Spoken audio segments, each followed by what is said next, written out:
नमस्कार साथियों, मैं कृष्ण कुमार फंडामेंटल रिसर्च में आपका स्वागत करता हूं। Geometry and its effect on growth and yield कि जो हमारी प्लांट ज्योमेट्री होती है कि प्रति पौधा कितना स्पेस किसी दिए गए क्षेत्र पर प्रति पौधा कितना स्पेस पौधे को मिलता है, उससे पौधे की ग्रोथ पर क्या प्रभाव पड़ता है और उसकी ग्रोथ के साथ उपज पर क्या प्रभाव पड़ता है, आज हम डिस्कस करेंगे। आइए चलते हैं कि plant geometry it refers to the spatial arrangement of plant within given area affecting resource utilization and overall crop performance। कहना है सीधा सीधा कि स्पेशियल अरेंजमेंट किसी पर्टिकुलर क्रॉप को किसी दिए गए क्षेत्र में प्रति पौधा कितना स्पेस मिल पा रहा है, जिससे वो अपना जो रिसोर्स है उनका यूटिलाइजेशन कैसे करता है, चाहे वो सनलाइट हो, चाहे जो न्यूट्रिएंट की बात हो, चाहे हवा की बात हो, उनका यूटिलाइजेशन कैसे करता है और उससे कैसे अपनी क्रॉप परफॉर्मेंस को बेटर करता है। तो यहां पर जो मेथड ऑफ सोइंग है, ट्रांसप्लांटिंग इसके अंतर्गत आता है। तो बुवाई की जो विधि की बात की जाए वो क्या है, ब्रॉडकास्टिंग है, छिटकवा विधि डिबलिंग है, सोइंग बिहाइंड द प्लाऊ हल के पीछे कूड़ों में बुवाई, सीड ड्रिलिंग सीड ड्रिल से बुवाई, नर्सरी ट्रांसप्लांटिंग जो नर्सरी उगाते हैं हम और उसके बाद उसको फिर डिजायर्ड फील्ड पर उसको ट्रांसप्लांट करते हैं।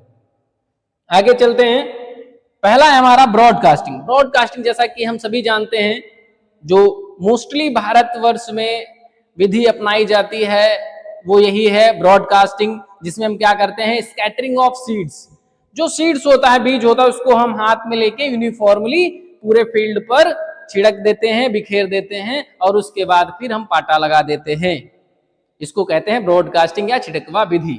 तो वो सबसे जरूरी बात होती है कि छिटकवा विधि में एक जो है स्किल पर्सन की आवश्यकता होती है, जिसने बहुत बुआई की हो और जो समान रूप से बीज को बिखेर सके, तब वो ज्यादा इफेक्टिव होता है। अदरवाइज वो पूरी तरीके से सीड को समान रूप से नहीं बिखेर पाएगा या समान रूप से बुआई नहीं कर पाएगा। दूसरी चीज क्या होती है, बहुत ही क्विकेस्ट मेथड है, बहुत ही आसानी से कम समय में जो है ज्यादा बुआई हो जाती है। लेकिन सबसे बड़ी समस्या ये होती है कि बीज इसमें निश्चित गहराई पर नहीं जाता है, बीज से बीज की दूरी निश्चित नहीं होती है और साथ ही साथ इसमें बीज की मात्रा भी बहुत लगती है।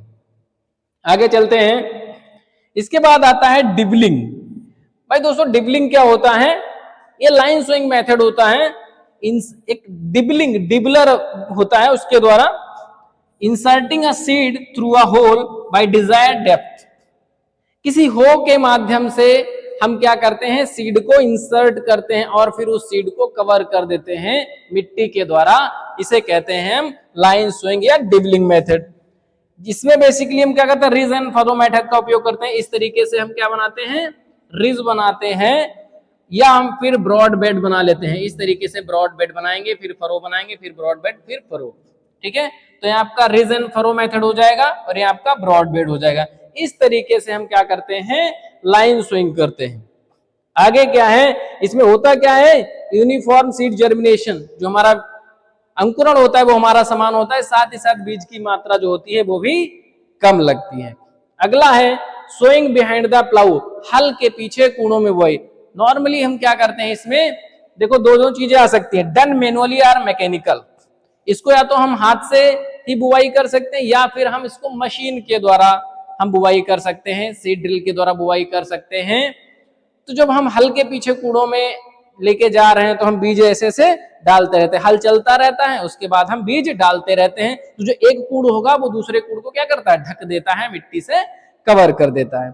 ठीक है भाई, तो इसमें होता क्या है, जो seed are sown at uniform distance, जो बीज होगा वो क्या होगा, समान डिस्टेंस पर, समान दूरी पर जाएगा। इसके लिए हम काउपी, ग्राउंडनट, इन फसलों की बुवाई करते हैं। Seeds are placed on hopper, इसमें हम सीड्स को किसमें, हॉपर में प्लेस करते हैं।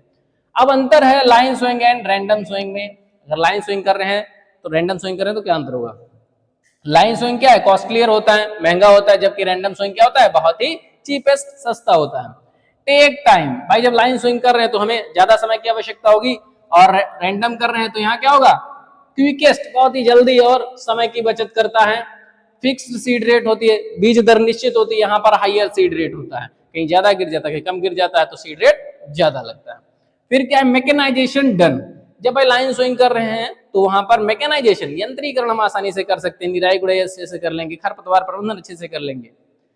यहाँ पर क्या होगा, जब हमने लाइन से लाइन की दूरी, पौधे से पौधे की दूरी निश्चित नहीं है, तो वहां पर हम मैकेनाइजेशन, किसी यंत्र को नहीं चला सकते हैं, तो नॉट पॉसिबल, प्रॉपर तरीके से हम वीडिंग नहीं कर सकते हैं।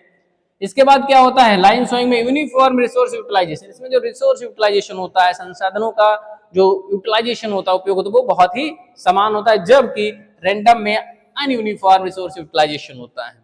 कोई रिसोर्स यूटिलाइजेशन, किसी को प्रॉपर स्पेस मिल पा रहा है, कहीं नहीं मिल पा रहा है, कहीं सीट बहुत गहराई में है, कहीं कम गहराई में है, तो प्रॉपर रिसोर्स यूटिलाइजेशन नहीं हो पाता है।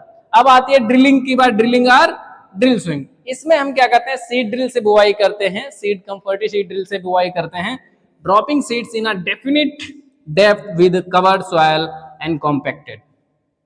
हम क्या करते हैं, निश्चित गहराई पर बीज को बुआई करते हैं इंप्लीमेंट्स के द्वारा, और फिर सीड को कवर कर देते हैं सॉइल के द्वारा एंड कॉम्पैक्ट कर देते हैं। Required more energy, time and cost. देखो सीड ड्रिल में मशीन की आवश्यकता होगी, तो हमें क्या होगा, ज्यादा समय लगेगा, साथ ही साथ टाइम बहुत लगेगा, और हमें कॉस्ट की ज्यादा आवश्यकता होगी। बट मेंटेन यूनिफॉर्म पॉपुलेशन, लेकिन इससे क्या होता है भाई, जब कॉस्ट ज्यादा लगेगी कोई बात नहीं, लेकिन उससे पॉपुलेशन हमारी मेंटेन हो जाती है, जो हमें अधिकतम उपज के लिए चाहिए। आगे क्या है, नर्सरी ट्रांसप्लांटिंग।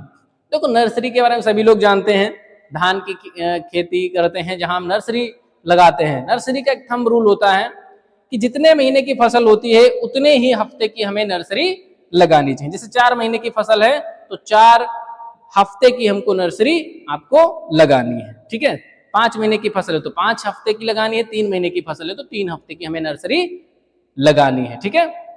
उसके बाद क्या होता है, यहाँ पर young seedling are protected more effectively in short time in a smaller area. हम क्या करते हैं, छोटे क्षेत्र में हम क्या करते हैं, नर्सरी उगा लेते हैं, जो नर्सरी बहुत अच्छी इफेक्टिव होती है, और हम उससे आसानी से ट्रांसप्लांट कर देते हैं। एडवांटेज क्या होता है, इंश्योर प्लांट पॉपुलेशन, पौधों की संख्या होती है वो सुनिश्चित हो जाती है। दूसरा, crop intensification possible under transplanting. हम क्रॉप इंटेंसिफिकेशन कर सकते हैं, किसी छोटे क्षेत्र में हमने क्या किया, नर्सरी उगा लिया, उसके बाद हम क्या करेंगे, उसको मेन फील्ड में ट्रांसप्लांट कर देंगे, क्योंकि हो सकता है हमने दूसरी फसल ले रखी हो और हमारे पास समय नहीं है, तो हम किसी छोटे समय में, छोटे स्थान पर हम क्या करेंगे, नर्सरी उगा लेंगे। तब तक वो जो ड्यूरेशन है हमारा 20 to 25 डेज का, 25-30 दिन का, वो हमारा बच जाएगा, और हम क्या करेंगे, एक साल में ज्यादा से ज्यादा फसलें ले सकते हैं। ये होता है क्रॉप इंटेंसिफिकेशन। डिसएडवांटेज क्या होता है, नर्सरी राइजिंग एक्सपेंसिव, तो नर्सरी उगाना बहुत ज्यादा एक्सपेंसिव हो जाता है, कुछ ऐसे सीड्स होते हैं इनको बहुत ज्यादा महंगा होता है। ट्रांसप्लांटिंग इन अदर लेबोरियस, देखो ट्रांसप्लांटिंग के लिए लेबर की आवश्यकता होती है और टाइम कंज्यूमिंग भी होता है, तो एक लेबोरियस मेथड भी है। एज, यहाँ थंब रूल हमने लिख दिया है, एज क्या है, 1/4 total duration of the nursery bed, ठीक है। जितना हमारा ड्यूरेशन का फसल है उसका चौथाई भाग जो होगा वो हमारा क्या होगा, नर्सरी बेड का होगा। 5 महीने की फसल है तो 5 हफ्ते की, 4 महीने की फसल हो 4 हफ्ते की, हम नर्सरी लगाते हैं। तो ये हो गया हमारा क्या है, geometry and its effect on growth and yield. Thank you very much.